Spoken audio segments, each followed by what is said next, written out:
In this video I'm explaining how to use the update callback and some related settings, as well as some very basic but powerful engine related functions to control villagers' movement.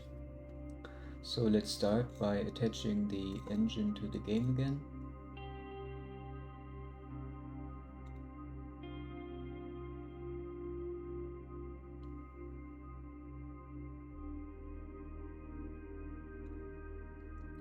And open up the module folder,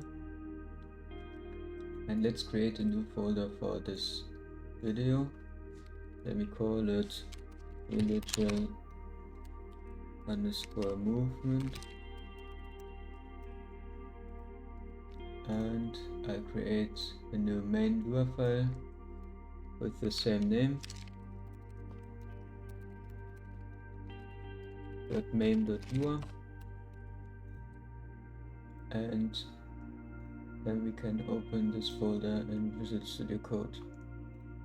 So here we have our empty new file, and since now we are working with some engine functions, we should also enable the Lua language server plugin or extension, so you can search for just Lua in the extensions marketplace and you should find it at the top and install it. Then you should restart the control extension again if you had it enabled already, so that it works properly. And now we can add the update callback, and let's try it out by adding a function to retrieve the assigned player. So the assigned player is basically the player that you select the module for. So if I select the module for example, player 3, then if there is a player 3 inside the game, for example, if we add an AI, say it is player 3, then this module has access for this player's controls, basically. So in this case, the method get assigned player, which is already suggested by the extension, returns the player object for that player, and we can assign this player to a new variable. So for Lua, this can be done by typing local and then the variable name. Let's call it player and then equals. So yeah, this player is now our assigned player, and we can call methods for that player. If you are unsure or want to know what methods are available, then you can just open the documentation and go to types and enums, and then click on player. And here you can see a list of methods that are available for that player. So each of these methods returns some sort of information about that specific player. In this case, we can, for example, use the function getPlayerName, which, like the name suggests, returns the player name. We can call that by typing player and then getPlayerName. And since this also returns a variable, we can store it inside a new variable named player name, for example, and then we could output it using the log function like this. So let's try this script for this module.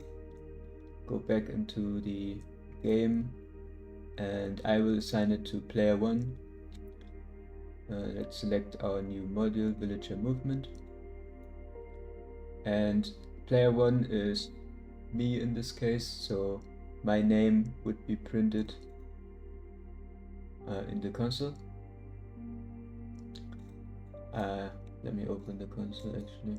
So yeah, with every update tick, like you can see here, every time this bar fills up, the update interval is gone through, and the function is being executed, and yeah, the name is logged into the log window. So you can adjust the update interval with this slider here. You go down, the interval is lowered and the function is executed more often, and the update interval is directly dependent on the in-game time and not the real time. This is important to know. So if you set the in-game speed to faster, then this update interval is executed more quickly or more frequently as well. So let's go back and let's try something more advanced. For example, we want to get, like, the goal of this video is to control units, so let me deactivate it actually so the log window doesn't get spammed. Is to control units, so we have to somehow retrieve the units or access the units we have. In this case, let us control the villagers, for example. So for this, there are functions to get a player's villagers. That can be done by using the get objects by types, for example. And then we pass in a unit type or multiple unit types, which in this case would be the villager type. So we can remove the player name logic, and then instead of player name we can say villagers, and then these villagers can be acquired by calling get objects by types, and then say unit type, here unit object type actually, dot, and then the extension already suggests some frequently used unit object types. Start with a V, then villagers are already suggested, and you have to pass an array because this function wants to have multiple unit types or a list of unit types, but we don't have to pass it multiple unit types, just a list, and we can turn this into a list by using curly braces. So this is now a list. If you cannot see it properly, you can display it this way.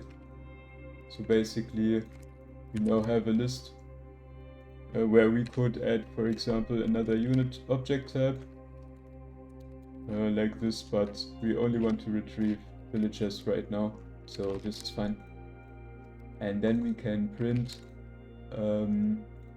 the amount of villagers or the list length, which is returned by using a hashtag. So you type hashtag and then the list name. Villagers is the list of villagers in this case, and log function expects a string, and because the amount of villagers is a number, we have to convert this number into a string, and this can be done by using a string basically and connecting it to the number. This works. We can also add a prefix like villager count, and yeah, this would work. It would also work if we just use the toString function that Lua provides like this, but we only need to do one of those, so we can leave it out. So let's try it. Reload the module, just reselect it and enable the modules again. So yeah, it prints out 1. So it turns out in this case actually male did only return objects for male villagers, so I added female to the list as well, and now we get the real amount of all our villagers. So because this is a little bit dirty, if you want to retrieve all objects of one major type or one group, you should actually be using, because it's simpler, get objects by class, because there are specific classes that group multiple object types together, and you can search what classes are available by going in the documentation and click on enums, and then here you should see unit class. And they're not all unit classes listed here because there are a lot of them, and there's a very nice community encyclopedia on the internet which I have linked, and if you click on it you see the IDs and available unit class object classes, unit class, whatever here, and there is this villager class. The extensions should suggest this as well, so let's try it. Unit class dot, and then here you can see these unit classes, and let's try villager, and this should do the same as before but with a lot less code. So let's run it, reselect, or let's clear the console because I want to clean it, and then reselect the module, and yeah, as you can see, also 3 villagers are being found, which is correct. So with these villagers, since they are actually objects and this is not just a number, we can do a lot of things with these game objects. And to see what we can do with them or what functions are available for game objects, we can click on types and enums in the documentation, click on object, and here you can see all the methods that are available for game objects like villagers in this case. So we can actually try this method, which is getName. So this should return the name of the specific villager, which in this case the game has some name like villager idle assigned to it if the villager is currently doing nothing. So let's try it. We have to call this method on one villager, so one index of this villager list, and we can get one index or the first index by using brackets behind the list name and then typing in 1 for the first index, and then use this method name getName, and let's change the prefix to villager name, and let's try it. So reload module again, and in the console we can see villager name, villager female idle. So that means that the first villager that we access in the list is actually one of the female ones here. So let's go one step further and actually try and move the unit. So there is a function to move units, which is, I think, units move, and we can pass a list of units which we want to move and one position. So if you want to move multiple villages, for example, into different directions, then you would have to call this function multiple times in a loop or whatever. But we only want to move one villager in this case for showcase purposes, so we can pass a list again with curly braces and then pass villagers and then the first index, and then we have to create a vector3 object and provide coordinates. we could say, okay, go to the coordinates 0, 0, 0. The z coordinate, by the way, is not necessary. You have to provide it though in order to create a vector 3. So you can always pass 0, it doesn't really matter. But yeah, vector 3 is best because some in-game return values are vector 3s, and this way it's easier to use in complex scenarios. So this would move the first female villager to the coordinate 0, 0, 0, which should be this corner here. And we can try it, but it is not really helpful, of course. But just for showcase purposes, let's reload and actually disable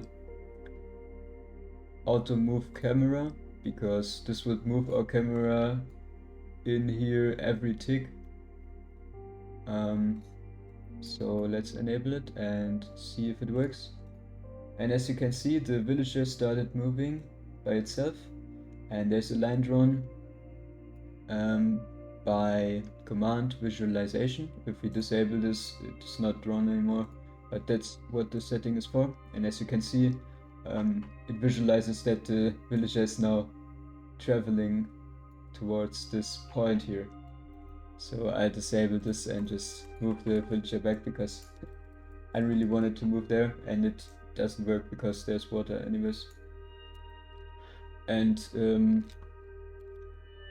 yeah, the next step, which I thought would be pretty interesting to see, to move the villager to random directions each update tick. This way we can actually visualize that the update tick is triggered, and we can use the random function and pass the randomized values or numbers or coordinates in this case to the vector 3 in order to move the unit to random directions. And we would actually have to add the random coordinates to the current unit's position. Yes, so let's do this. We would have to first acquire the villager position or unit position, let's name it unit pos, and then retrieve it by calling villagers. Actually, let's store the first villager inside a variable first. First will equals villagers, and then the first index, and then we can call all methods on it, and to get the position we call get position, like this. So unit pos is now our vector 3. Here you can see, if you hover with the mouse over it and have the extension installed, it says, or it shows an arrow and then vector 3, which signalizes or which signals that it returns a vector 3. So unit pos will be a vector 3, and we have to add a random vector to it in order to move the villager to a random direction. So we have to generate a random x and a random y coordinate. Local rand x equals, and then the Lua math function for random. I think it was like this, math.random. This is fine. Random, and then pass one argument, which is the range, and let's say the random number should be in range -3 and 3. And an important notice, while I do this for the y coordinate, one tile, or the distance between one tile and an adjacent one, is always 1. So if you go, for example, the length of 1 in the direction of one coordinate, it's the length of one tile, and one tile is, if you like select a tree or something, this is one tile in size. So if we say villager should move up to 3 tiles in one direction, it is about this length if you look at where I click. So yeah, this should be fine for this example. And we now have a random x and random y coordinate, and now we have to add it to the unit position before passing it into the unit's move function. Okay, so the x and y coordinates can be accessed by using lowercase x and lowercase y, my bad. So this should work now. Reload. And let's go. Yeah, it seems to work. And the villager is moving in random directions each tick.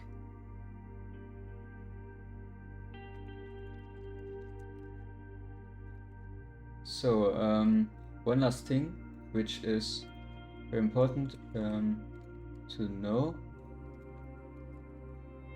since I want to show what the setting sequential actions is actually doing. So if this setting is enabled, only one command can be executed, and commands are actions this module can take. So units move is a command function, and to see what commands or what functions are commands, you can look here. So it's basically things like train or build structure or set gather point, whatever. These are actions or commands. And if this setting is enabled, only one of these actions can be taken per tick. This is just to restrict an AI to play a little bit more like human. If you go for efficiency or don't want to restrict your AI or your module, you can just disable it. It's completely fine. To visualize this, we can create a script that would like to use multiple actions in one tick.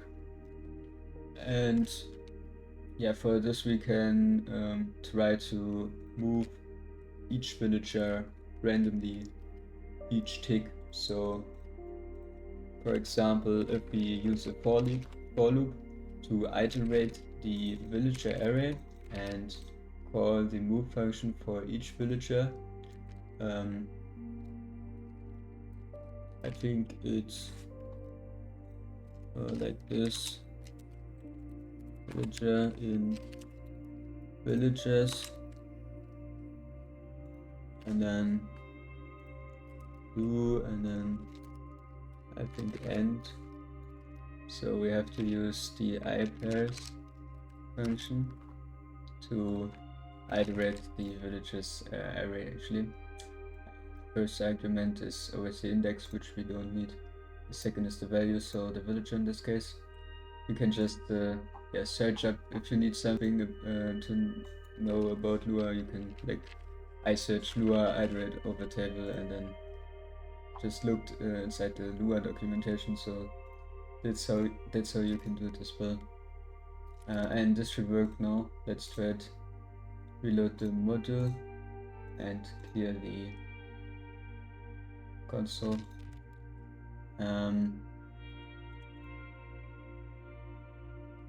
Yeah, so as you can see, every villager is moving into another direction each update tick. And since the command visualization is only storing the actual last action, it only shows the action for the last villager. And if we now enable the sequential actions again, only one villager, and the first one is it, should keep moving. So yeah, I hope this is interesting to you and this helps, and this was the video.